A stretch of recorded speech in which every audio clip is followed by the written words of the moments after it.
Hello, this is Chef John from foodwishes.com with Barbarian beef. That's right, I've always wanted to try to cook a large hunk of meat right on the coals with no grill or any other modern conveniences or equipment, except maybe a sheet pan and some tongs and possibly a meat thermometer. But anyway, the point is I wanted to try to cook a nice slab of beef right on the coals and possibly sort of the same way our savage ancestors did. And what follows is that almost totally successful experiment. And first up, we're going to need a nice thick piece of beef, which was a nice thick piece of top round, sold as a London broil, that I plundered from a local butcher. Well, not so much plundered, but it was on sale. And what we're going to do is salt both sides very generously. And I kind of debated with myself whether I should put some other spices and herbs on this. But since my plan was for this to go right on the hot coals, I was afraid those might singe and burn and taste weird. So I decided to just stick with salt. And yes, it is true top round is not the most tender beef, but it is pretty cheap, and since I didn't know how this was going to come out, I didn't really want to take a chance ruining a nice thick piece of ribeye or even top sirloin, which of course in hindsight I wish I had. But anyway, we're going to go ahead and season that up, and we'll just let that sit out at room temp for about a half hour. And other than maybe flipping it over halfway through, we really don't have to do anything else to the meat. But what we do need to do is get our coals going. And for this technique, only one type of charcoal is going to work. And that's an all-natural, 100% hardwood natural lump charcoal.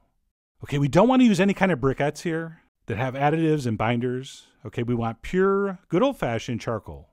And in case you're keeping score at home, this is mesquite. And what we'll need to do before we place our meat on is let this burn down until the point where we have beautiful, ashy white, glowing red coals, which we might have to arrange a little bit so we have a nice flat surface. And then what we'll do once we think our charcoal's burned long enough, and it looks something like this, is go ahead and place down our meat. And it might just be my ancient barbarian DNA talking, but even though this kind of looked wrong, it felt so right. But anyway, I placed the meat down, and I decided to move a couple coals to this right side, since I wasn't sure that was getting enough heat. And since I'd never tried this before, I didn't really have a game plan, except I decided to give each side about 4 minutes or so, and then just figure it out from there. So that's what I did. I gave that first side about 4 minutes and flipped it over. And I'm not going to lie, it didn't look that good.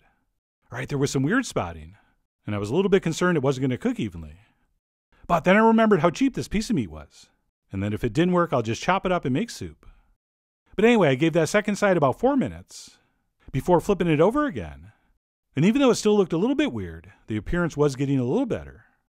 And my instincts told me that because of the intense heat from those coals, that we were going to have a lot of carryover heat, meaning this is going to keep cooking once you pull it off, because the surface is so hot.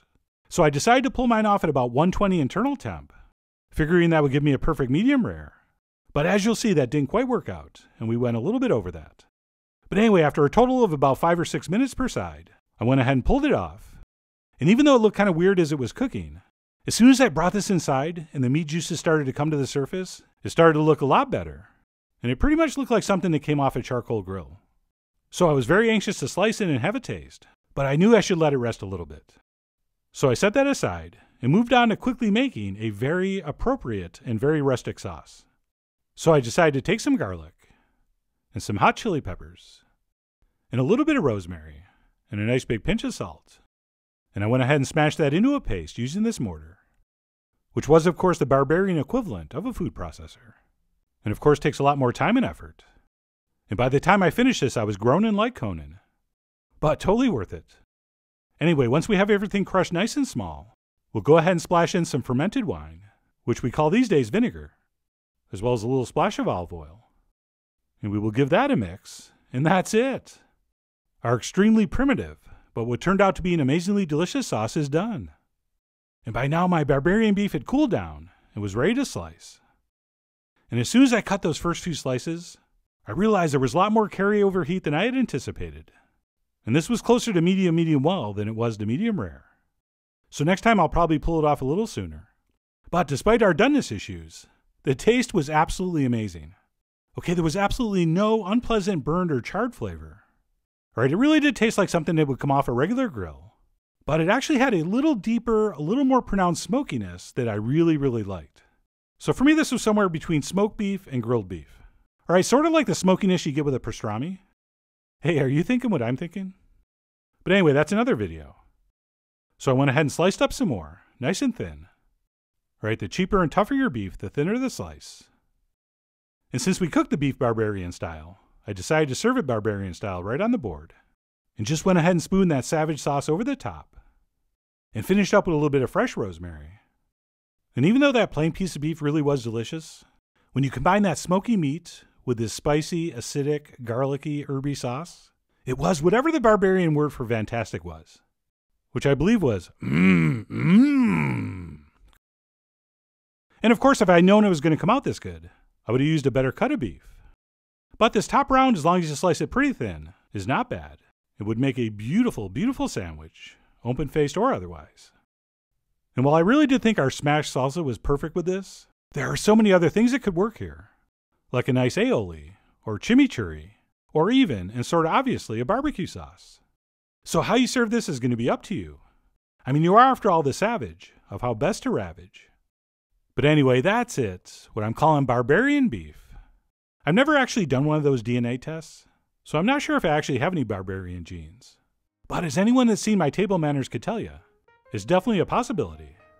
But regardless, I found that cooking meat directly on the coals was not only fun, but strangely satisfying, and most importantly, very delicious. So whether you're trying to get in touch with your inner barbarian, or just want to freak out your friends at the next cookout, I really do hope you give this unusual, but very effective technique a try soon.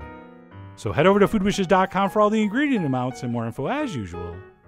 And as always, enjoy